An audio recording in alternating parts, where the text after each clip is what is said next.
Welcome to our new series, the 200 Movie Challenge. Our goal this year is to watch 200 movies that we haven't seen yet. If you want to listen to the full podcast where this clip is from, the link will be in the description. Now enjoy today's movie. But it's funny that you mentioned the time, Soto, because I'm going to do a little spoiler alert. I did watch 3 films this week. All 3 of my movies are less than 90 minutes. So it was all just sweet spots. I just wanted quick and easy, and I'm going to get to a couple of them. But the first one, because we joked about this, I'm on another comedy horror movie. This movie came out in 2010, and it is called Tucker and Dale versus Evil. Now, before I even get into this review, because of the date it came out, and we were working at Blockbuster Video at this time, I'm surprised I never fucking saw this film. Now, I know this time in my life, it came out in 2010, so maybe to rent at the end or 2011. I was kind of, I think, moving on my own and stuff like that. So maybe there's a time where I wasn't watching as much movies. I'm just surprised I never went back to watch this. I'm surprised I never really thought about this. So I don't know how this one snuck past me. I don't know if you ever saw it, Soto. I don't know if you cared. No, I've seen it. I've browsed through it in so many different streaming, and I saw it at Blockbuster, but I never pulled the trigger. Now, it does say it's a horror comedy. I consider this more of a comedy. So, and I'll explain why. First of all, Alan Tudyk is in it, and I love Alan Tudyk. A lot of people, I know him from Firefly. He played Wash. He does a lot of comedic voices. He is great. The story of this is basically Tucker and Dale are 2 well-meaning hillbillies, as they say, and they're just nice, and they keep to themselves. And they buy this new house off on the lake, their vacation home. Tucker does, and it's like a fix-me-up. But also on the same lake, a bunch of college kids are just going out there for a party, have some drinks. Nothing wrong with that. It starts as they do, because this is how everything sets up. A horror movie. You got hillbillies and you got college kids drinking. So anyhow, so before they even get there, the other guy, Dale, Tyler Labine, I recognize his face from a few things. I just don't know. He wants to talk to one of the girls, and he's like, they're like, just do it, be confident. He's hyping up his bro, and he goes, and obviously just like a bumbling idiot, he fumbles. He's holding a scythe too. I don't know why, but basically scares the shit out of the girl he's trying to impress, and like creeping her out, and the college kids go laughing at him. And so the beginning of the story, the main, for lack of better terms, douchebag, male, who's antagonist, his name is Chad. So I'm like, oh, fuck me. Really? As always. He tells a story of the Memorial Day Massacre back in 1990, where 2 hillbillies were on the lake, and they basically murdered this whole group, let one live, et cetera, create the ghost story. And he's trying to tie it in with these 2 hillbillies that just met. So to this whole movie is basically mistaken situations. So they're out on the lake fishing, and the main girl, Allison, and she's, some are skinny dipping. She's taking a dip. She's on top of a rock, and they're kind of spying on her. All right, so a little creepy, but they're kind of watching her, and she notices them, falls into the lake. So they're kind of rowing to try and save her, and they're pulling her up. They're like, oh my God, oh my God. So all the friends are seeing this. And then they're like, we got your friend. And they're kind of screaming it. And all the other college kids are screaming like, oh my God, they killed her. And they're running and they're kidnapping her. And then they're like, where are you going, college kids? We come here. We got your, so obviously they're scared. So they take them back to their place, heal her up a little bit.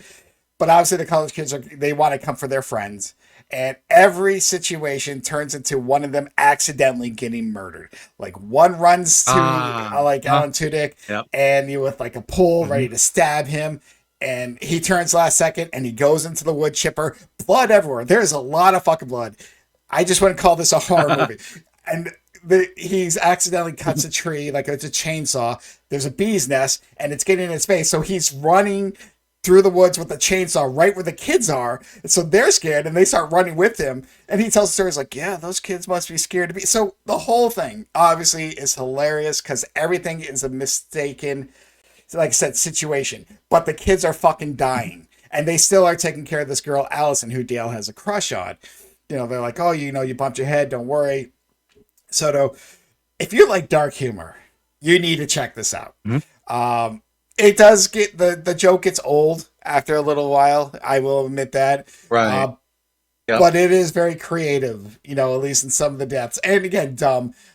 So we've said this before. If you just want a mindless popcorn flick and you're good with a little blood and guts, because there is a bit of it. This is not a horror film. I would consider this a dark comedy. But yeah, I mean, I enjoyed the shit out of it because I fucking love dark comedy. I know I've said this a couple times. I know it's not for everyone, but I'm fucking laughing my ass off at this. Now, like I said, halfway through, it's like, okay, which kids are going to die next, blah, blah, blah. And then obviously Allison, who's trying to train to be a psychiatrist, knows like, oh my God, they think the hillbillies are killers. You think the college kids are in some satanic cult, because obviously to them, because they're killing themselves, they're like, oh my God, they're out here just to murder themselves.